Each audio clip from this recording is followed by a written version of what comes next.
Hi guys, welcome back to my channel. So if this is your first time on my channel, I am Bernie's Life, or I'm Bernie. My channel is called Bernie's Life.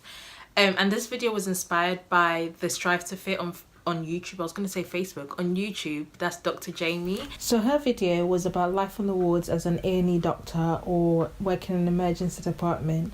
So I thought to do one on the medical student perspective, so life on the wards as a medical student. If you guys have been watching my videos for a while, you'll be aware that I always talk about going to the hospital and being on ward placement. So I thought I'd show you exactly what that means.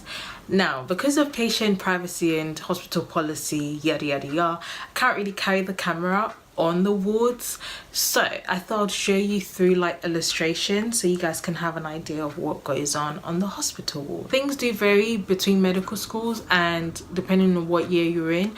I'm in my third year of medical school, so what I would be doing on the wards would be very different to what a final year medical student will be doing, so just to let you know.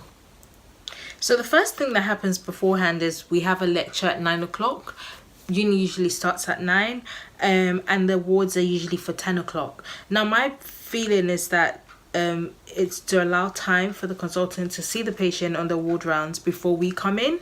So then we make our way to the hospital at about 10 or 5 minutes to 10, and it's one of the benefits of having the hospital so close to the university. And obviously you want to make sure that you've got the proper dress code, so that's sleeves rolled up, no jewelry, hair tied up, everything.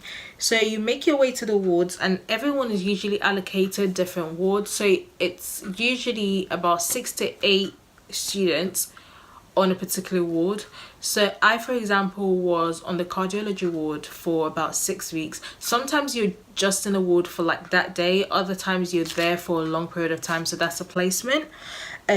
You then go into the ward wherever you're based, and you meet the consultant that's supposed to be teaching you for that day, and they basically tell you what you're supposed to do for the day. They give you the name of the patient you're seeing and their room number, and then they give you allocated time of when you know to spend with the patient and when you have to be back for. So you'd mostly go in pairs usually, but sometimes you'll go by yourself. This is depending on the availability of the patients on that ward. You make your way to the patient, and you'd want to obviously introduce yourself and get consent from the patient. So I would usually take a history from the patient, the presenting history that they've come with, and also do a medical examination based on their presenting symptoms. So I would also want to look at their like news chart. So news chart is basically it's a monitoring system to look at the patient's blood pressure, heart rate, respiratory rate, just general monitoring. And then I would also want to look at the patient notes, sometimes just to confirm what I've thought, or other times sometimes miss out on certain history. So I want to check that I've got everything. After I've seen the patient, I'll take about 5 to 10 minutes with my partner, or if I'm by myself, to gather my thoughts and to make my notes about the patient.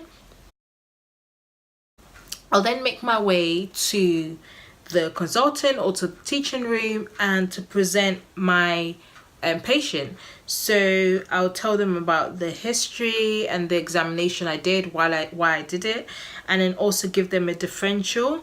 So the consultant will probably ask some questions, and I'll answer back if I know them. If I don't, then they'll help you with it. Then they also would give some teaching sometimes depending on what wards you're on. So I, for example, like I said, was on a cardiology ward, so I'll probably get some teachings on MI, on valvular diseases, or aortic dissection. So it just varies from wherever you're placed. You could then also have further teachings on the patient's management. So you could have a look at their ECGs, the consultant will go through it with you, and also the patient scans. So whatever investigations they've had, so whether that be an X-ray, CT scan, MRI, you'll be able to have a look at that. Other times you might not actually spend time with a doctor or consultant. You might actually be with other multidisciplinary team members.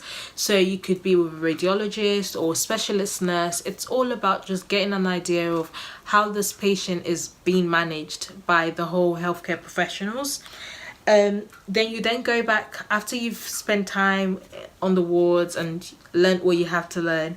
You then make your way back to the lecture, and I think that's basically it. So I hope you guys have been able to get an idea of what we do in the wards as medical student, and like I mentioned, it varies from hospital to hospital or medical school to medical school, as well as what year you're in. If you guys do have any questions for me, just leave in the comment section below, or if you have any ideas of what videos you'd want me to do, let me know in the comment section below. Before I go, I just wanted to say a big thank you to Karen for illustrating the pictures that I use in this video. Thank you so much for watching, guys, and I'll see you in my next one.